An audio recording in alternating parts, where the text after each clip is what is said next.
We are taught to believe that technology and nature are opposites.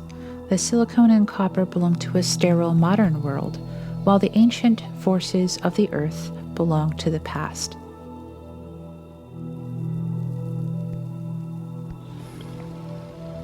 But what if they aren't separate?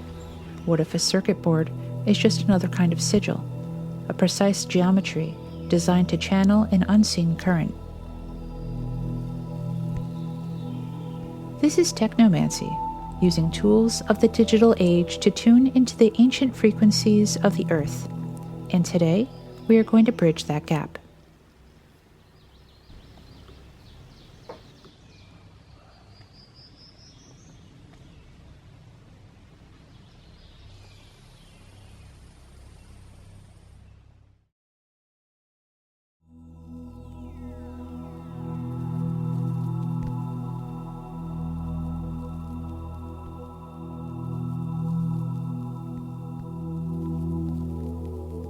Online, people know me as a swamp witch. I've always been completely fascinated by swamps, taking pictures of wildlife and plant life, monitoring the subtle shifts between the seasons, and just enjoying the sights and the smells of the wetlands. I've been practicing witchcraft my whole life, but over the past 5 years, I've really narrowed my focus. It started simply planting herbs in my garden, then using those homegrown plants in my rituals and spells. But alongside my witchcraft, I've always had this deep fascination with electronics, with this ever-evolving digital robot world that we live in. Naturally, I wanted to combine them. I wanted to use electronic tools to measure real-time changes and events in the swamp, especially when I'm out there with the explicit intention of communicating with energies or spirits. Witchcraft isn't make-believe, it's an interaction with energy. And sometimes that energy can be measured scientifically. I'm here to provide some evidence of that. Too many times paranormal phenomena happen that's just too precise to be a mere coincidence. So I started to craft my own mobile computer for collecting swamp data, a Cyberdeck. The design has evolved quite a bit since my first concept. I'll give an update on my Swamp Witch Cyberdeck. There has been an electronic that I found recently that I had from the early 2000s. It is a little voice recorder. It was actually purchased with the purpose of recording EMPs back then. So we're going to use that for this purpose this time. I've added in a few small items such as a compass, a bell for disturbing the quiet silences that happen or notorious that are happening in the swamp and the Freetown forest, and having some iron, especially a metal key, with you. It all started with a box that houses it. Because of this, the deck is built specifically for the spirits in the swamps of Massachusetts. I wanted it to have history.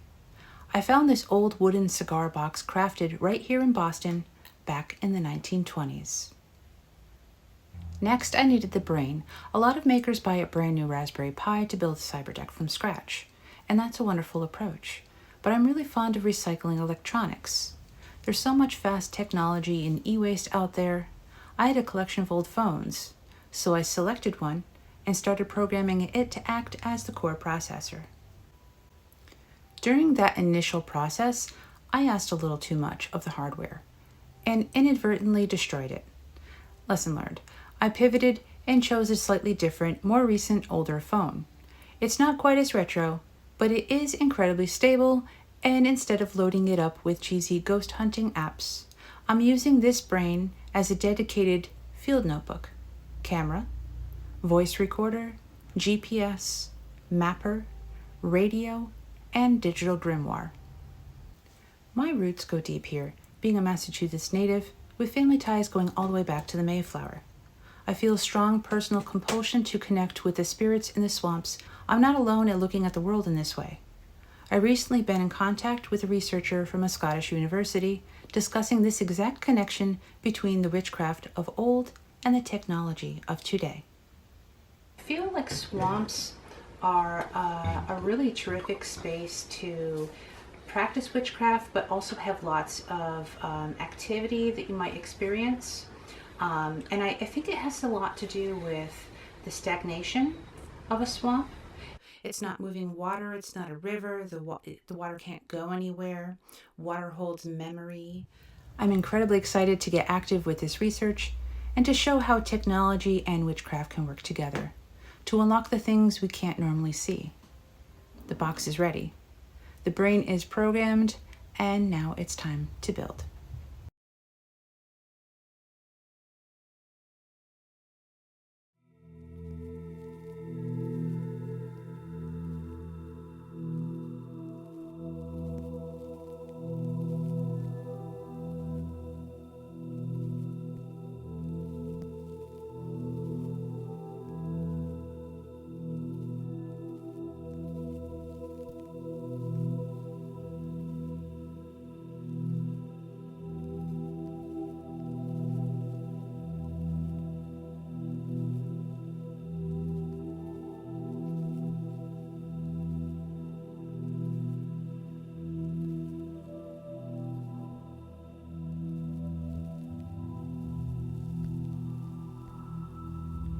In traditional witchcraft, the vessel matters. You don't just throw sacred items into a plastic bin. You find a home for them that commands respect. For this project, the house is a 1920s cigar box from Boston. It's a century-old piece of local history, made of cedar that has cured over decades. It smells like old wood, tobacco, and time.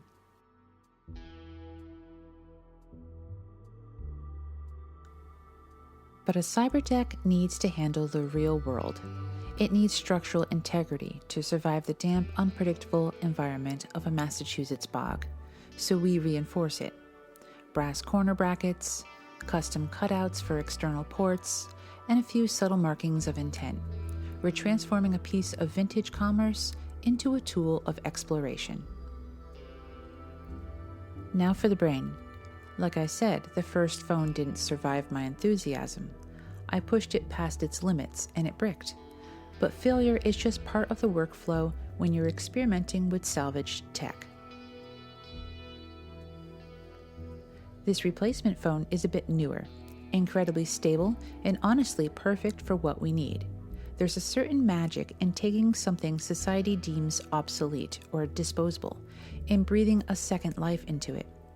In a world full of rapid technology waste, recycling this hardware feels like a small act of rebellion and an honor to the materials pulled from the earth to make it. I stripped away the clutter. No social media, no distractions, no commercial apps. This brain is running dedicated software tailored for the field. It's our digital grimoire, our field notebook, our high-resolution camera, and our localized radio receiver. It is a completely self-contained station.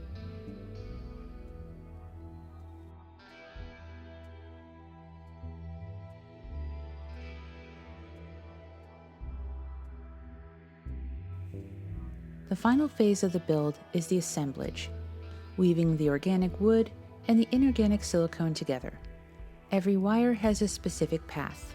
Every component must be secure so that no moisture or rough handling shorts out the system mid-ritual.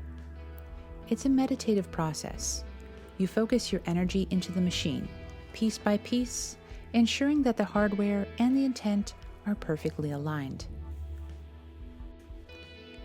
The vessel is sealed, the brain is awake, the physical build is complete. Now we pack our auxiliary gear and head deep into the wetlands. It's time to see what happens when the Swamp Witch Cyberdeck finally boots up in its true home.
There is a specific energy to a Massachusetts swamp.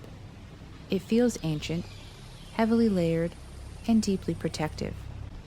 For generations, these wetlands have been left alone, acting as natural sanctuaries where wildlife, plants, and history can decay and regenerate away from human eyes. As a native walking through these spaces, I was feeling like stepping backwards in time. You can smell the rich, damp peat, the moss, the standing water. It forces you to slow down and listen.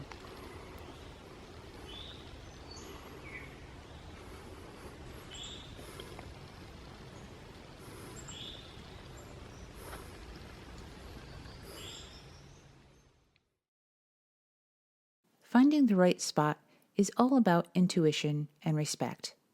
I chose this specific clearing because of this fallen oak. It acts as a natural bridge, stretching out into the heart of the marsh. Setting up the field station here isn't just about utility. It's an arrangement of intent. Each piece of auxiliary gear, the wave radio, the night vision, the external sensors, is laid out deliberately, expanding the deck's capacity to perceive what my human eyes and ears might miss.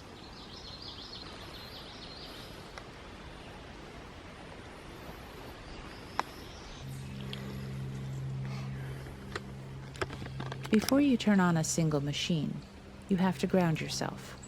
You can't just barge into a space like this demanding answers. I'm casting a mental circle here, establishing a protective boundary, offering my respect to the local spirits of this place, and making it clear that I am here in peace to listen, not to exploit. The deck is awake. The brain is functioning perfectly in the damp air. Now, the ritual begins.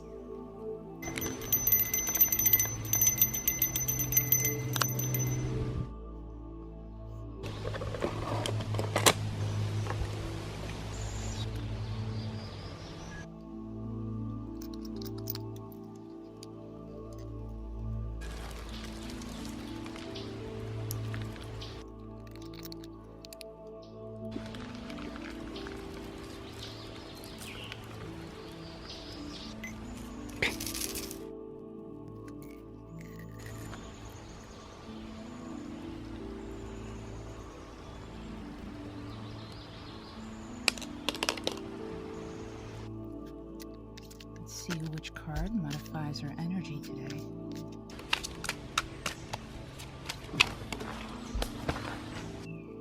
The Two of Wands.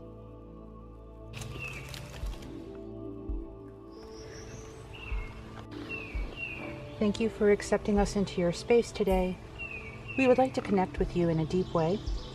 I have a couple of questions that I'm hoping you can help to answer.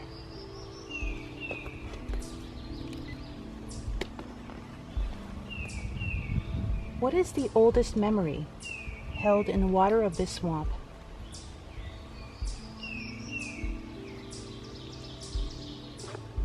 By what name or feeling do you recognize yourself?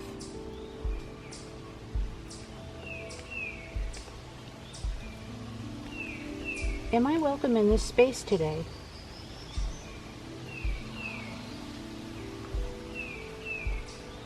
What has been forgotten here that still wishes to be known? What secret is buried beneath the surface of this mud?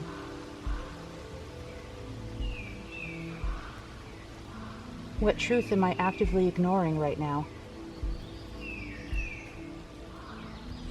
Thank you, energies of the swamp, for communicating with us today. We hope to return in peace once again soon.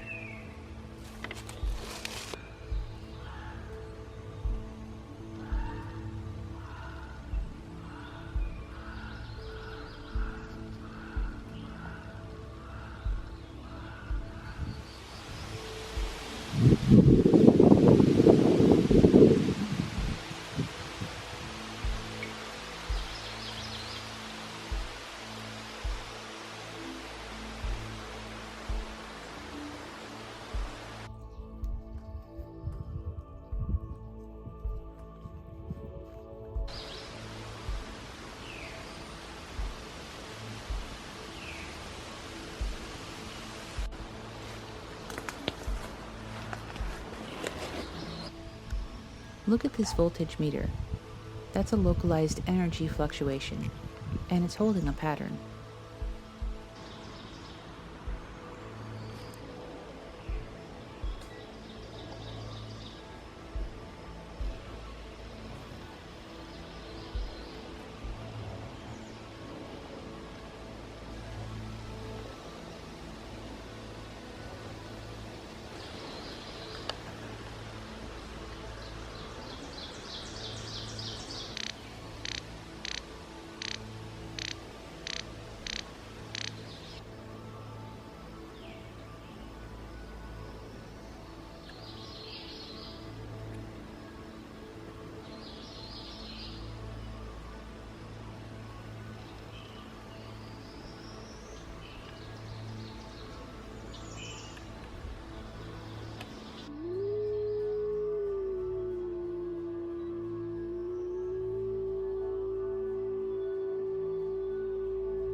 Before the machines can speak, the old ways must clear the path. We cast the stones onto the circuit map, 5 fragments of the earth to decipher a hidden digital landscape. Look where they fall. Why does the clear crystal cling so tightly to the north, resting exactly on the boundary of the prime interface? Is our connection to this place clean, or is the terminal merely amplifying the static of the wild? High on the eastern quadrant, the amethyst settles into the mud and wires. Can raw intuition truly be converted into a stream and protocol? What grounded wisdom is waiting to be pulled from the decay? And there at the base of the circle, the answer crystallizes. The red jasper lands dead center on root access. Our foundation is locked in, anchored by the heavy protective shield of turquoise below it, while the dark obsidian guards the outer threshold of our code. The stones have drawn the perimeter. The ritual has granted us permission. But will the hardware confirm what the lithomancy promises? It's time to turn on the deck and see if the numbers match the magic.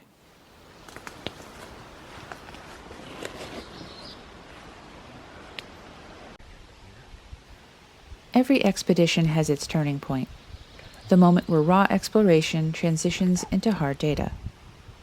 As the shadows lengthen over this forgotten landscape, we look to the instruments. Is this swamp merely a graveyard of decaying matter, or is it a hidden reservoir of ancient unmapped energy? What happens when modern circuitry is dipped into the primordial soup? First, we check the baseline.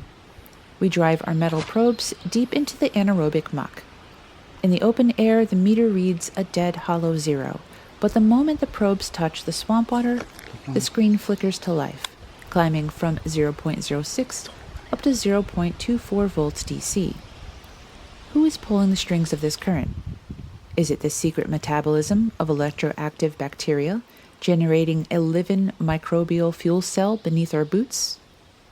Or is it the acidic, iron-rich water acting as the natural battery electrolyte, clawing at the metal of our sensors? Is there anyone who would like to speak with us The today? swamp isn't just wet. It is plugged in. But a current always leaves a footprint.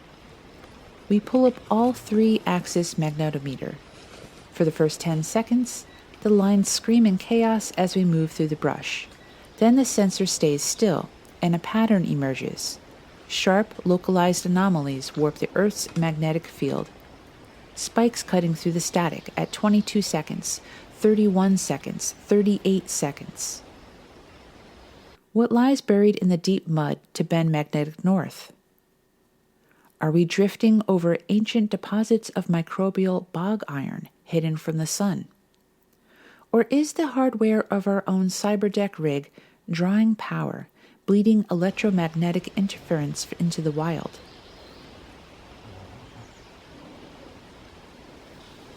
The data demands a witness, and our acoustic sensors respond right on cue. Look at the timeline. At 12 seconds, the audio amplitude breaks its silence with rhythmic bursts rising at 20 decibels into the air, and then the alignment occurs. At exactly 22 seconds, the precise moment the magnetic field warps, the audio spikes to its maximum. And out in the murky dark, our active sonar catches an echo. A phantom return appears 350 centimeters away, then vanishes. What woke up 11 feet out in the black water? Was it a pocket of bacterial methane erupting from the sediment, displacing the mud and triggering our sensors? Or did our Cyberdeck's tracking system just ping a target hiding in the mist? Finally, we take the soundscape and slice it into frequencies using a Fourier transform. The background rumble of the wind sits low, but rising out of the data are two razor-sharp jagged spikes. One at 2500 Hz, a piercing D sharp. The other, capturing our spectrum analyzer, locks tight at 3179 Hz, leaving a burning trail of purple light down the waterfall plot. Whose voice are we decoding? Is this the biological song of the wetland? Insects and microamphibians broadcasting in the only acoustic window that can cut through the dense swamp air? Or is it the mechanical heartbeat of our creation, the unmistakable coil whine of custom circuits stepping up power to feed the deck? Voltage in the mud, deflections in the magnetic field, acoustic pulses in the air, echoes in the water. The data maps a perfect circle where nature and machine intersect. We didn't just build a cyberdeck to analyze the swamp. We gave the swamp a central nervous system to talk back to us. But this is only the baseline. There are vast patches of this wetland still waiting in the dark, more anomalies to uncover, and entirely new technologies we have yet to test. The circuit is live, the environment is responding, and the quest has only just begun.